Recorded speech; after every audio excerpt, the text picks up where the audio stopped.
ನಮಸ್ಕಾರ ಸ್ನೇಹಿತರೆ. ಇವತ್ತು ನಾನು ಒಂದು ಸುಲಭವಾಗಿ ಮನೆಯಲ್ಲಿ ಮಾಡಬಹುದಾದ ಒಂದು ಸಿಹಿಯನ್ನು ಹಂಚಿಕೊಳ್ತಾ ಇದ್ದೇನೆ. ಕಿವಿ ಹಣ್ಣಿನ ಜಾಮನ್ನು ನಾವು ಆಲ್ರೆಡಿ ಅಪ್ಲೋಡ್ ಮಾಡಿದ್ದೇವೆ. ಇವತ್ತು ಅದರಿಂದ ಹಲ್ವವನ್ನು ಹೇಗೆ ಮಾಡ್ಬೋದು ಅಂತ ಹೇಳೋದನ್ನು ತೋರಿಸ್ಕೊಡ್ತಾ ಇದ್ದೇನೆ. ಇದನ್ನು ಹಬ್ಬ ದಿನಗಳಲ್ಲಿ ಸುಲಭವಾಗಿ ಮಾಡಿಕೊಳ್ಬೋದು. ಹಾಗೆಯೇ ಹೆಚ್ಚಿನ ಸಾಮಗ್ರಿಗಳು ಕೂಡ ಇದಕ್ಕೆ ಬೇಡ. ನೋಡಲಿಕ್ಕೆ ಕೂಡ ತುಂಬ ಚೆನ್ನಾಗಿರ್ತದೆ. ಹಾಗೆ ಟ್ಯಾಂಗಿ ರುಚಿ ಕೂಡ ಇರ್ತದೆ. ಅಂದರೆ ಒಂದು ಸ್ವಲ್ಪ ಹುಳಿ ಸಿಹಿ ಮಿಶ್ರವಾಗಿರ್ತದೆ. ತಿನ್ನಲಿಕ್ಕೆ ಕೂಡ ಸೂಪರ್ ಆಗಿರ್ತದೆ. ಎಲ್ಲರೂ ಕೂಡ ಇಷ್ಟಪಟ್ಟು ತಿನ್ಬೋದು.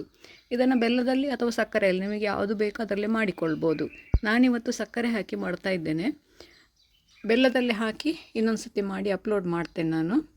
ಇವತ್ತು ಸಕ್ಕರೆಯಲ್ಲಿ ಕಿವಿ ಹಣ್ಣಿನ ಹಲ್ವ ಹೇಗೆ ಮಾಡೋದು ಅಂತ ಹೇಳೋದನ್ನು ನೋಡುವ. ಇದಕ್ಕೆ ನಾನಿಲ್ಲಿ ಒಂದು ಪ್ಯಾಕೆಟ್, ಅಂದರೆ ಅದು 3 ಅಥವಾ 4 ಬರ್ತದೆ ಒಂದು ಪ್ಯಾಕೆಟಲ್ಲಿ. ಅದನ್ನು ಮೊದಲಿಗೆ ಚೆನ್ನಾಗಿ ತೊಳ್ಕೊಳ್ಬೇಕು. ತೊಳ್ಕೊಂಡು ಒಳ್ಳೆ ಹಣ್ಣಾದರೆ ಒಳ್ಳೆಯದಿದು. ಕಿವಿ ತಂದ ದಿವಸವೇ ಮಾಡಬೇಡಿ. ಕಿವಿ ಹಣ್ಣನ್ನು ತಂದು ಒಂದು 2 ದಿವಸ ಇಟ್ಟರೆ ಅದು ಸಾಫ್ಟಾಗಿ ಹಣ್ಣಾಗ್ತದೆ. ಸಾಫ್ಟಾಗಿ ಹಣ್ಣಾದರೆ ನಮಗೆ ಮಾಡಲಿಕ್ಕೆ ತುಂಬ ಸುಲಭ ಕೂಡ, ಹಾಗೆ ರುಚಿ ಕೂಡ. ಕಿವಿ ಕಾಯಿ ಇದ್ದಷ್ಟು ಅದು ಹುಳಿ ಟೇಸ್ಟ್ ಜಾಸ್ತಿ ಇರ್ತದೆ. ಒಳ್ಳೆ ಹಣ್ಣು ಮೆತ್ತಗೆ ಹಣ್ಣಾದರೆ ಸ್ವಲ್ಪ ಸ್ವೀಟಿಸ್ಟಾಗಿ ಇರ್ತದೆ. ಇದು ನೋಡಿ, ಕಿವಿ ಅಂದರೆ ಈ ಥರ ಬರ್ತದೆ ಇದು. ಇದನ್ನು ನೀವು 2-3 ವಿಧದಲ್ಲಿ ಸಿಪ್ಪೆ ತೆಗೆದುಕೊಳ್ಬೋದು. ಒಳ್ಳೆ ಹಣ್ಣಾಗಿದೆ ಅಂದರೆ ಈ ಥರ ಕೈಯಲ್ಲೇ ತೆಗಿಲಿಕ್ಕೆ ಬರ್ತದೆ ಇದು. ಕಾಯಿ ಅಂತಾದರೆ ನೀವು ಚೂರಿಯಿಂದ ತೆಗಿಬೇಕಾಗ್ತದೆ, ಇಲ್ಲ ಸ್ಪೂನಿಂದ ತೆಗಿಬೇಕಾಗ್ತದೆ. ಅಂದರೆ ಒಳಗಿಂದ ಸ್ಕೂಪ್ ಮಾಡಿ ತೆಗಿಬೇಕಾಗ್ತದೆ. ಸ್ಕೂಪ್ ಮಾಡಿ ತೆಗೆಯೋದ್ರಿಂದ ನಿಮಗೆ ಸುಲಭವಾಗಿ ಅದನ್ನು ಹಣ್ಣನ್ನು ಸಿಪ್ಪೆಯಿಂದ ಬಿಡಿಸ್ಬೋದು.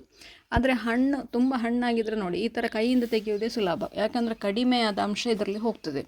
ನಾವು ಚೂರಿಯಿಂದ ತೆಗೆದ್ರೆ ಅದರಲ್ಲಿ ನಮಗೆ ಇಷ್ಟು ತೆಳ್ಳಗೆ ತೆಗಿಲಿಕ್ಕೆ ಬರೋದಿಲ್ಲ. ಇದು ನೋಡಿ, ಅಷ್ಟೊಂದು ಹಣ್ಣಾಗಲಿಲ್ಲ ಇದು. ಹಾಗೆ ಇದನ್ನು ನಾನು ಸ್ಪೂನಿಂದ ತೆಗೆದು ತೋರಿಸ್ತಾ ಇದ್ದೇನೆ.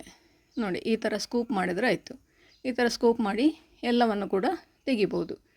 ಅದೇ ಥರ ನಾವು ಚಾಕುವಿನಿಂದ ಕೂಡ ಕಟ್ ಮಾಡಿಕೊಳ್ಬೋದು. ಇದನ್ನು ನಾನು ಆಲ್ರೆಡಿ ಆ ವಿಡಿಯೋದಲ್ಲಿ ಹೇಳಿದ್ದೇನೆ, ಆದರೂ ಕೂಡ ಇನ್ನೊಮ್ಮೆ ಹೇಳ್ತಾ ಇದ್ದೇನೆ. ನಮ್ಮ ಜಾಮಿನ ವಿಡಿಯೋವನ್ನು ಕೂಡ ಒಂದು ಸತಿ ನೋಡಿ. ಇದನ್ನು ನೋಡಿ, ಎಲ್ಲವನ್ನು ಕೂಡ ಇದೇ ರೀತಿ ರಿಮೂವ್ ಮಾಡ್ತಾ ಹೋದರೆ ಆಯಿತು. ಇನ್ನೀಗ ಈ ಹಣ್ಣನ್ನು ಬೇಕು ಅಂತಾದರೆ ನಿಮಗೆ ಸಣ್ಣದಾಗಿ ಹಚ್ಚಿಕೊಳ್ಬೋದು. ಅದು ತುಂಬ ಹಣ್ಣಾಗಿದ್ದರೆ ಸಣ್ಣದಾಗಿ ಹಚ್ಚಿದರೆ ಬೇಗ ಕರಗ್ತದೆ. ಇಲ್ಲದಿದ್ದರೆ ನೀವು ಅದನ್ನು ಒಮ್ಮೆ 1 ರೌಂಡ್ ಮಿಕ್ಸಿ ಜಾರಿಗೆ ಹಾಕ್ಕೊಳ್ಬೋದು.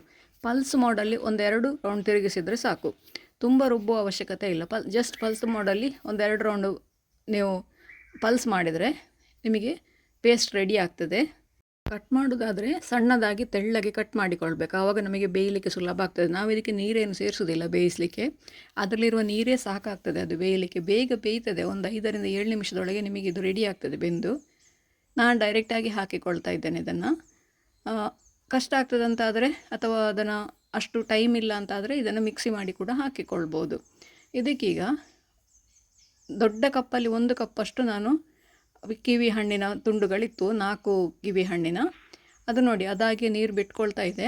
ಇದಕ್ಕೀಗ ಸ್ವೀಟಿಗೆ ಬೇಕಾಗುವಷ್ಟು 1 ಕಪ್ಪಷ್ಟು, ಅಂದರೆ ನೀವು ಯಾವ ಕಪ್ಪಲ್ಲಿ ಕಿವಿ ಹಣ್ಣು ಹಾಕಿದ್ದೀರಿ ಆ ಕಪ್ಪಲ್ಲಿ 1.5 ಕಪ್ಪಷ್ಟು ಸಕ್ಕರೆ ಹಾಕಬೇಕಾಗ್ತದೆ.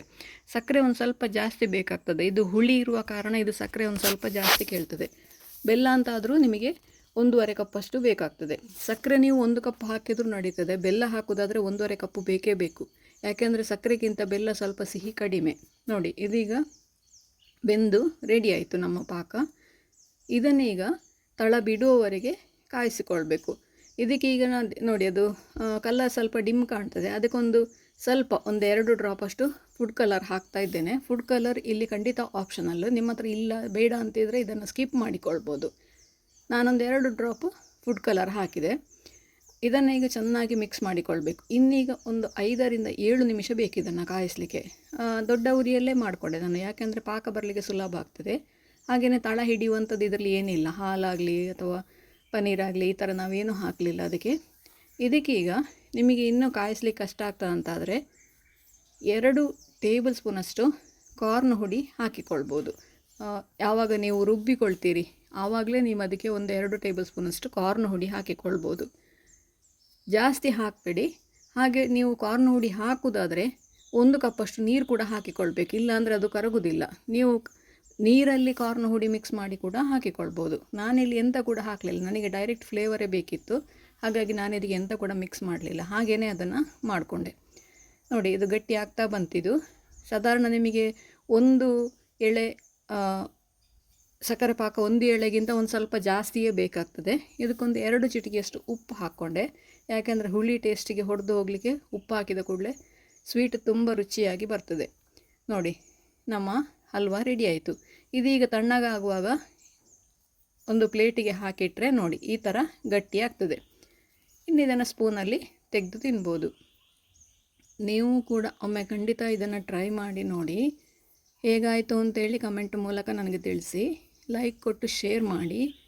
ನೀವಿನ್ನೂ ನಮ್ಮ ಚಾನಲನ್ನು ಸಬ್ಸ್ಕ್ರೈಬ್ ಮಾಡಿಕೊಳ್ಳಿಲ್ಲ, ಸಬ್ಸ್ಕ್ರೈಬ್ ಮಾಡಿಕೊಂಡು ಪಕ್ಕದಲ್ಲೇ ಇರುವ ಬೆಲ್ ಐಕಾನನ್ನು ಒತ್ತಿ ನಮ್ಮನ್ನು ಸಪೋರ್ಟ್ ಮಾಡಿ. ಮುಂದಿನ ವಿಡಿಯೋದಲ್ಲಿ ಇನ್ನೊಂದು ಹೊಸ ಅಡುಗೆಯೊಂದಿಗೆ, ಇನ್ನೊಂದು ಹೆಲ್ದಿ ರೆಸಿಪಿಯೊಂದಿಗೆ ಪುನಃ ನಿಮ್ಮನ್ನು ಭೇಟಿಯಾಗ್ತೇನೆ. ಧನ್ಯವಾದಗಳು.